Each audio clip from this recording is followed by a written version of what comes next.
hero's welcome as he enters the Republican National Convention arena with a bandaged right ear in his first public appearance since being wounded in a weekend assassination. The former president, the 2024 Republican nominee, has formally named his running mate at the Republican National Convention, Ohio Senator JD Vance. The question now is, how will Trump's vice presidential candidate match up against the sitting Vice President Kamala Harris, who will appear on the Democratic ticket with Joe Biden? The 39-year-old's nomination as the former U.S. president's VP pits him against Harris. This brings into spotlight how these two vice presidential candidates stack up against one another on major issues.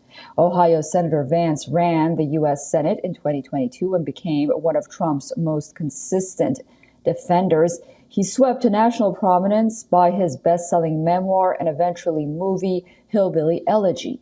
In the book, Vance explored the socioeconomic issues confronting his hometown, a childhood consumed by poverty that many Americans can now resonate with. Vance's dedication to post-industrial issues facing blue-collar voters in swing states of Michigan, Pennsylvania, and Wisconsin will likely be an asset for the Trump campaign. Vance was once extremely critical of Donald Trump, however, following Trump's win in 2016.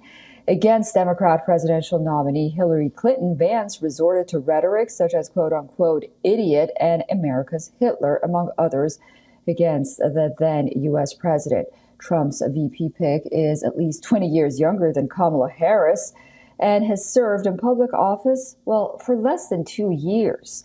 This makes him the least experienced person selected as a major party running mate in the last 80-some years. Kamala Harris's main advantage over Vance is experience. Harris has led initiatives on issues related to women's health and has taken more than a dozen trips abroad in her role.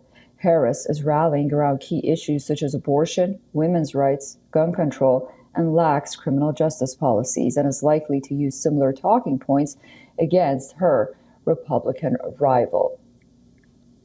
Vance himself supports some federal abortion limits, but opposes taxpayer abortion access for women. He supports policies that would increase birth rates in America, such as incentives for couples to have more children.